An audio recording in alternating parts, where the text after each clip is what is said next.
जमा तकसीम कैसे आया आपके पास?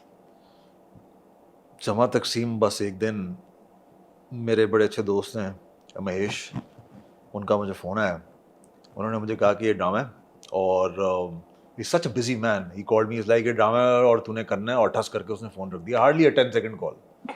मैंने कहा ठीक है भाई। उसके बाद स्क्रिप्ट आया। स्क्रिप्ट जब मेरे पास आया तो accidentally they offered me the role of my younger brother अच्छा, Majid. Majid. Your Hamid now and yes yes Saad is Majid. Yes exactly. तो मैं पढ़ा था और मुझे लगा कि इसकी जो कैरेक्टर की जो लेंथ है वो कम है थोड़ी सी। तो अगेन आप देखें, मेरा भी, आप कह रहे हैं ना कि आप कैसे आपको नेगेटिव कैरेक्टर्स मिलते हैं या क्या है जो आपको, I chose Hamid. You chose Hamid. I chose Hamid. उन्होंने वैसे मुझे ऑफर वही करना था, बट आई चोज हमीद। मैंने कहा यार आप, मुझे ये करना है, मुझे ये वाला नहीं करना। उन्होंने रिवर्स साइकोलॉजी खेली आपके साथ, हो सकता है। मजीद ऑफर करके कि खुद चूज करने दो हमीद। हाँ हो सकता है। बाद में उन्होंने खुद ही मान लिया। उन्होंने कहा नहीं नहीं आप हमीद ही, हमसे गलती हो गई थी। तो मैंने कहा चलो शुक्र है। हाँ, बिकॉज आई एम अज्यूमिंग कि अगर आप मजीद हैं तो फिर हमीद कौन होगा? एग्जैक्टली। तो हमीद मेरे पास इस तरह से आया। उसके बाद फिर मुझे मीटिंग के लिए बुलाया गया while I was reading the script. So now this is like a jump in my career in the sense कि this is first time I was playing father to two kids and probably both of them, no, one of them is going into a university. ठीक है, I had never done this before in my life. तो मैं गया मिलने, महेश से मिला, अली से मिला, उनसे मेरी बात हुई। मैंने कहा मेरी बड़ी रिजर्वेशंस हैं कि ये बाप है, 2 बच्चों का बाप है, यूनिवर्सिटी गोइंग बाप है। मैंने आज तक किया नहीं, क्योंकि मैं तो अपने आप को वेरी यंग एट हार्ट समझता हूँ वेरी यंग समझता हूँ अपने आप को। दे लाइक नहीं, अली इज़ वेरी रिस्पेक्टफुल, ऐसे कर लें वैसे कर लें। महेश से मेरा बहुत पुराना ताल्लुक है। उसने कहा अबे यार तू कहाँ फंस गया यार, क्या है क्या नहीं है। खैर आई फाइनली डिसाइडेड कि I will not after that meeting, while on the way back I discussed it with my wife. I was like ये है, लेकिन ड्रामा बहुत अच्छा लग रहा है मुझे। तो शी इज़ लाइक अच्छा चलो देखो, घर आके बात करते हैं। केम बैक होम, रात में ही I decided, my meeting was at 5 PM। रात में 10 बजे मेरी बात हुई। मैंने कहा ओके लेट्स डू इट। और उसमें आपने देखा होगा कैरेक्टर में मैंने थोड़ी सी दाढ़ी सफेद किया। हाँ ग्रेश वाइटिश रखी हुई है, because Ali said if you this reserve then let's go all out, करते हैं उसको डिफरेंट बनाते हैं कुछ। मैंने कहा ठीक है। सो महेश और अली का बड़ा हाथ था इसको मुझे कन्विंस करने में। इस तरह से मुझे ऑफर हुआ एंड देन दे सेड कि ये लोग हैं और इस तरह से हम डेट्स लॉक करते हैं। एंड जिस तरह मुझे अली एक्सप्लेन कर रहा था ना, मुझे वो बात बड़ी अच्छी लगी। So very I found him to be a very committed director, बहुत ज़्यादा कमिटेड कि हम इस तरह से करेंगे और हम ये शॉट्स लेंगे और हम ये करेंगे। I was like I like this guy. I mean he is no wonder he is given hits after hits. Meem Se Mohabbat इससे पहले था, उससे पहले आए थे आई फेरी टेल था। तो that is how it got offered to me and तो जब आपने एज यू सेड कि कहानी आप जब आपने सुनीता से भी डिस्कस किया, आपने कहा यार this is a good story, so वो हुक नजर आ गया था आपको स्क्रिप्ट में, कहानी में? जब आपने पढ़ा आपको लगा था कि ये कनेक्ट करेगा, या आपको लगा बहुत क्लीशेड है यार, joint family and all of that? असल में मुझे लगा कि क्लीशेड तो है, लेकिन मुझे डायरेक्टर की वजह से मैं बहुत कन्विंस हो गया था, डायरेक्टर एंड राइटर। बिकॉज उन्होंने क्या किया हुआ था कि director like you said it's you look at the trend कि डायरेक्टर अच्छा काम करते हुए आए हैं और राइटर का अच्छा नाम तो है। आई मीन फ्लॉप तो आप कुछ भी हो सकता है जिंदगी में, बट वो राइटर अच्छा काम करती हुई आई हैं एज वेल। लेकिन उन्होंने जो मेरा जो कैरेक्टर लिखा हुआ था ना, again I am talking about my character, वो ब्लैक एंड व्हाइट और ग्रे, एक सीन में तीनों शेड्स आए हुए थे। जब भी मैं पढ़ता था मैं कहता था यार ये कितना चैलेंजिंग होगा परफॉर्म करने में कि आप ब्लैक व्हाइट और ग्रे तीनों साइड्स एक ही सीन में आप परफॉर्म कर रहे हैं। Which scene are you talking about?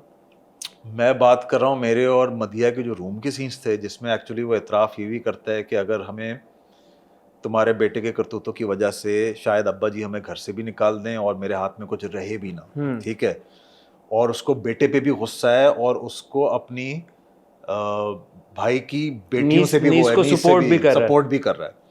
So this is black, white and grey. These are three shades that is shown in the same scene. Also there was a very interesting shot where जब घर से अब्बा जी ने निकाल दिया है, chocolate जब देखी बेटी के हाथ में, ब्यूटीफुली परफॉर्म्ड यार, the brief moment, no dialogues, just a beautiful look, beautiful, वो बड़ा जबरदस्त, वो मुझे बड़ा वो हार्ट टचिंग लगा वो मोमेंट। दैट एक तो उसका सारा अली जो है ना वो करता क्या है, वो उसी वक्त डिसाइड करता है कि हसन भाई ये अगर हम कर दें, मैं कहता हूँ ठीक है, और कहता है आपने ये एक्सप्रेशन यहाँ पे ना देना है, मैं कहता हूँ ठीक है। अच्छा मैं वो इंसान हूँ जो मुझे आप एक बात बोलेंगे ना, मुझे कम से कम 2 से 3 सेकंड प्रोसेस करने में लगेंगे, शायद ज़्यादा भी लग जाए। अब वो आज तो आप फरफर जवाब दे रहे हैं। But when you are on set ना थोड़े कॉन्शियस भी हुए होते हैं, you have to give your best and all of that stuff. तो उसको बीच में ना अली को वही आती है कहीं से, is good in a way that he is very observant. तो वो उसको आई कि ये कर लेते हैं और ये वहाँ से हम जुड़ जाएगा और बड़ा एक इमोशनल वो होगा। मैंने कहा ठीक है कर लेते हैं। एक तो वो एक्सप्रेशन वो आपने मेंशन किया, और वो मैंने आपकी उसमें भी सुना था जो आप डिस्कस कर रहे थे ड्रामे को, कि बहुत अच्छा आपको लगा था।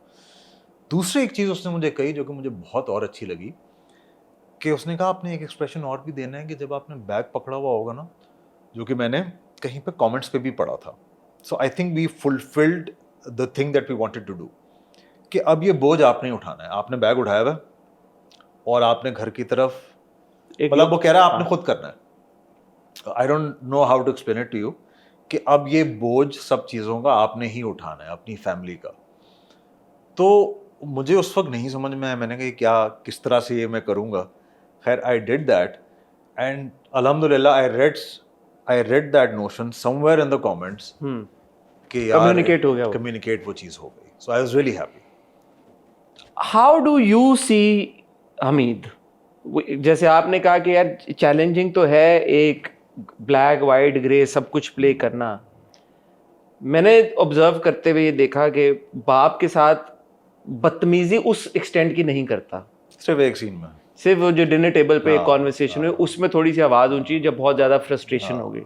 बट अदर देन दैट, बाप ने कहा कि घर से निकल जाओ तो चुप करके बैग पैक किए, हालांकि बीवी कहती है कि हम क्यों निकले भाई, तो उसने अपोज नहीं किया बाप के फैसले को, हालांकि उसको पता था कि I have nowhere to go, बीवी ने अपने घर से वो कर दिया। तो ये इंटरेस्टिंग इसके फैसेट्स हैं पर्सनैलिटी में। बट आपकी असेसमेंट क्या है as somebody who's read the character, as the actor who's playing that character, कि ये कैसा इंसान है असल में, बुरा है, अच्छा है, ग्रे है, इसके दिल में क्या है, इसके कुछ वाइसेस भी हैं जो आहिस्ता आहिस्ता स्टेज डांसर्स और ये सब वापस क्या खातून का नाम था इस एपिसोड में, कोई फुलझड़ी मैडम कोई थी, मैडम कोई थी, उनका जो नया ड्रामा वो सब भी एक फैक्टर है। नीसिस की तरफ एक अच्छा शुरू में एक सीन था बीवी के साथ, वो कहता है कि वो मेरी बेटियों की तरह, हालांकि वो कहती है बीवी के कमरा कर दो, वो कर दो, जो भी कर दो। भाई की तरफ थोड़ा सा हाँ ज्यादा बुरा रवैया है, लेकिन जब वो एक लैला के साथ सीन हुआ था, जिस तरह से एकदम रिएक्ट किया कि यार ये मेरे से क्या हो गया, और ये यू नो, सो कभी कभी मैं भी कंफ्यूज होता हूँ यार कि how do you decode this guy. I think that is the best part. I think he's the most simplest of guys that we see around. When you grow up, you are sometimes very, क्या कहेंगे, रंगीन। अगर आप उस facet में ले जाएं, जब आप when you're growing up, आप एक रंगीन आदमी होते हैं, ठीक है। जब निगत उसको कहती है कि आपका तो वो एक मासी के साथ भी, हाँ, मेड के साथ भी था, छाड़ी आपने कोई इस तरह कोई बकवास की थी। तो आई थिंक रंगीन मिजाज आदमी था, और ग्रो अप करते करते ही fell in love when he married this, and he's been very respectful towards his parents, like you said। बाप के साथ उसने इस तरह कोई बदतमीजी नहीं की, एंड माँ की तरफ भी मिलते एंड में जाते वक्त, मीट